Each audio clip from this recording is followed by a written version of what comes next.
आदरणीय भाई साहब, इस ऐतिहासिक शैक्षणिक संस्थान के इस स्टाफ रूम में उपस्थित सभी शिक्षक भाइयों एवं बहनों को मेरा नमस्कार। साथियों, मेरा नाम डॉक्टर कुलदीप मलिक है। जैसा भी भाई साहब ने बताया, मैं रहने वाला जिला मुजफ्फरनगर का योगी पास में ही, और फिलहाल वर्तमान में ग्रेटर नोएडा के अंदर ITS इंजीनियरिंग कॉलेज में मैं प्रोफेसर हूँ कंप्यूटर विभाग में। मेरी धर्मपत्नी डॉक्टर प्रियंका मलिक, वो अमेठी विश्वविद्यालय में थी, फिलहाल 10 दिन पहले गलगोटिया विश्वविद्यालय में गई as a professor management department में। मेरे मम्मी पिताजी को भी मुजफ्फरनगर के अंदर ऐसे ही भाई साहब देखो 2 मिनट रोकना पड़ेगा, मुझे ही सुनना पड़ेगा। मेरे मम्मी पिताजी को भी आप ही की तरह ऐसे ही शैक्षणिक संस्थानों में शिक्षक हुआ करते थे जी। मुजफ्फरनगर में गढ़ी सखावतपुर गांव है, वहां पे मैं पैदा हुआ और मुझे खूब ध्यान है जब मैं बचपन में पिताजी की उंगली पकड़ के चलता था, जहां भी निकल के मास्टर जी नमस्ते, मास्टर जी नमस्ते, एक शिक्षक का इतना सम्मान था। कई बार मेरे पिताजी मेरे से पूछते थे कि भाई कुलदीप बड़ा होकर क्या बनेगा, तो मेरे मुंह से केवल और केवल एक ही आवाज निकलती थी कि मैं बड़ा होकर मास्टर बनूंगा। मेरे पिताजी मुझे इंजीनियर बनाना चाहते थे। पढ़ने में मैं बहुत अच्छा था। 2001 में MBA इंजीनियरिंग कॉलेज जोधपुर से मैंने MCA किया जी। उस टाइम पे MCA करना बहुत बड़ी बात थी, सिलेक्शन नहीं होते थे। MCA करने के बाद मेरी जॉब TCS कंपनी में लगी, लेकिन बाहर जाने लगा। पिताजी को किसी ने बताया भाई तो अमेरिका चला जाएगा, वहीं जाके शादी कर लेगा, वापस नहीं आएगा। हुआ जॉब शुरुआती, और देखो मैं टीचिंग प्रोफेशन में ही आ गया। और मैं टीचिंग प्रोफेशन में नहीं आया, 2003 में मेरी शादी एक ऐसी लड़की से करी गई, वो भी इंडस्ट्री में जॉब करती थी। MBA किया हुआ था बनस्थली यूनिवर्सिटी से। वहां भी जाके कंडीशन रख आए लोगों, भाई इंडस्ट्री की जॉब शुरुआ के इसे हम टीचिंग में लेकर आएंगे, अगर कंडीशन एक्सेप्टेबल हो तो शादी होगी, अदरवाइज होने की नहीं। वहां कंडीशन एक्सेप्टेबल होगी तो उसे भी टीचिंग में ले आए और उसे भी मास्टर में बने। फिलहाल हम दोनों टीचिंग प्रोफेशन में हैं। शादी के बाद कभी मैं पैसे बनाने की मशीन हुआ करता था जी, मेरी सॉफ्टवेयर की कंपनी थी, अलग अलग जगह मेरे क्लाइंट थे, लेकिन शायद भगवान को कुछ और मंजूर था। जैसे ही पिताजी रिटायर हुए, मेरे पिताजी को कैंसर हो गया था। कैंसर में पिताजी तो नहीं रहे, लेकिन शायद एक झटका लगा, और उस झटके के बाद आज जो रूप मेरा आप देख रहे, उस रूप में मैं आ गया। मैंने अपना सारा बिजनेस बंद करके सोशल काम करने की सोची। जब सोशल काम करने की सोची तो एक पंडित जी हमारे घर में आए हुए थे। मैं उनसे पूछने लगा कि पंडित जी, मैं इस पैसे दुनिया से बाहर निकल के कुछ पुण्य का काम करना चाह रहा, आप मेरा मार्गदर्शन करें। तो पंडित जी ने ये बताया कि प्रोफेसर साहब, अगर आप 2 या 4 बरगद या पीपल के पेड़ लगा के उन्हें पाल दें तो अपने आप में बहुत पुण्य का काम है।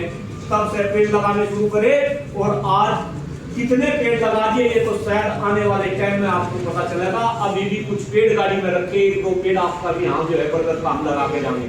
धीरे धीरे और दिमाग खुला, ऐसा लगने लगा कि लोगों में स्वास्थ्य की बहुत बड़ी प्रॉब्लम है। बचपन से मैं योग करता आया, तो योग लोगों को सिखाने लगा, और एक ऐसा इंसान इस हिंदुस्तान में आपके सामने खड़ा जिसकी PhD कंप्यूटर साइंस में होने के बाद मैंने मास्टर डिग्री योग में करी और योग के बड़े बड़े शिविर लगाने लगा। लेकिन फिर आके और खुलती गई।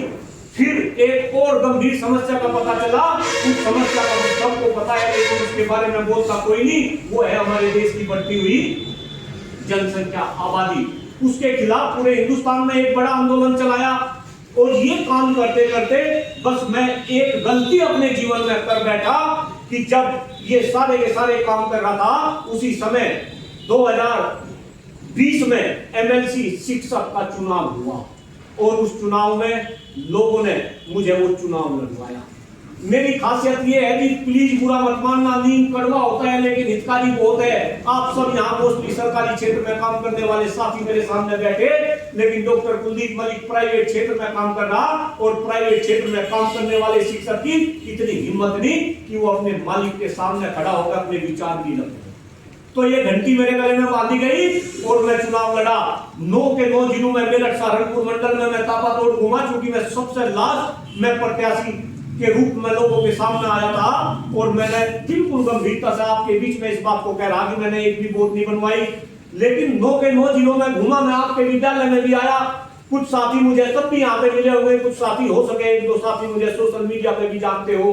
जिस विद्यालय में भी मैं गया, किसी भी विद्यालय में मुझे ऐसा रिस्पॉन्स नहीं मिला। हर कोई ये चाह रहा था कि भाई ऐसा इंसान आगे बढ़े और इसको जितवा के विधान परिषद में भेजा जाए, लेकिन मैं चुनाव बुरी तरीके से हारा, मुझे वोट नहीं दिया आप लोगों ने, मैं तो चुनाव हार गया, कोई बात नहीं। लेकिन जो अवस्था मैंने देखी, मेरी तो अच्छी खासी सैलरी थी, मेरी मिसेज की भी अच्छी खासी सैलरी है, लेकिन जब मैं 9 के 9 जिलों में घूमा तो मुझे पता चला कि आज इस देश के मास्टर 5-5, 10-10 हजार रुपए में काम कर रहे।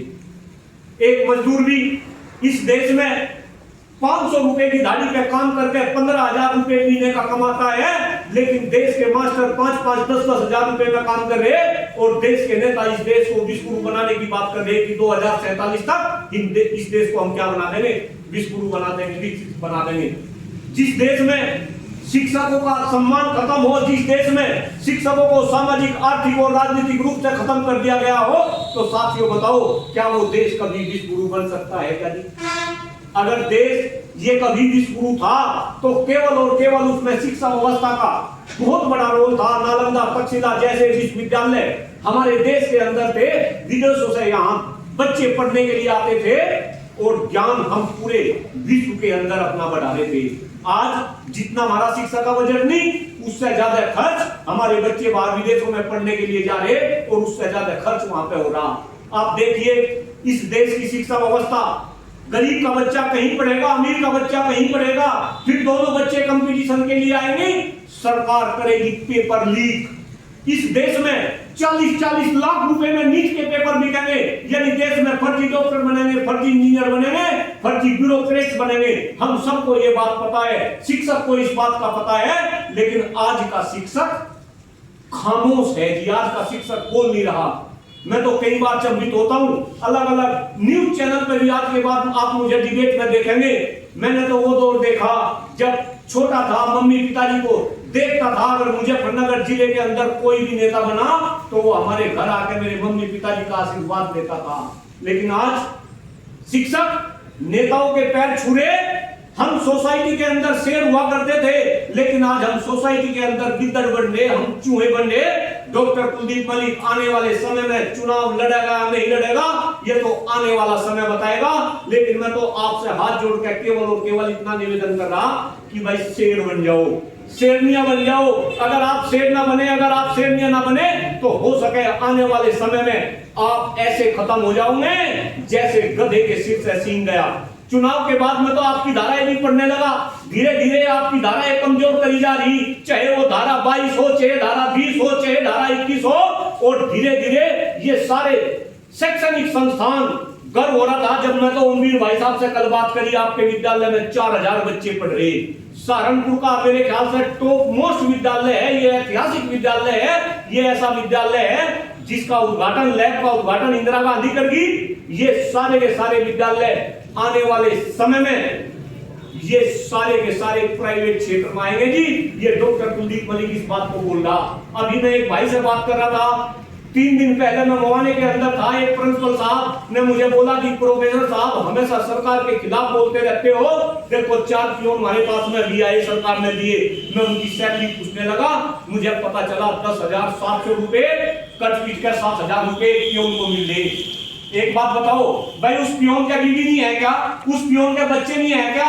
अभी ये संविदा पे पियोन रखे जा रहे, आने वाले समय में नई शिक्षा नीति में संविदा पे बाबू रखे जाएंगे और फिर धीरे धीरे मास्टर भी इस देश में संविदा पे काम करेंगे।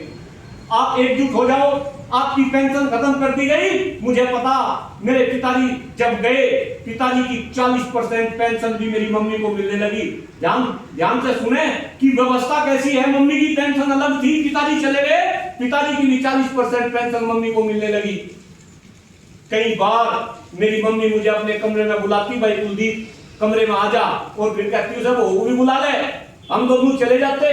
तो मम्मी कई बार ये कहती थी, जबकि मेरी मम्मी भगवान ऐसी माँ सबको दे, जब मैं पैदा हूं ऐसी माँ के कोख से मैं जन्म लूं, लेकिन वो माँ भी मुझे कहती थी कि कुलदीप ये मत सोचना कि सेवा तुम कर रहे, सेवा ये पेंशन ये 67,000 रुपए कर रही, जिसके माथे में मारूंगी वही सेवा करेगा। क्यों भाई, इनकी सेवा कौन करेगा?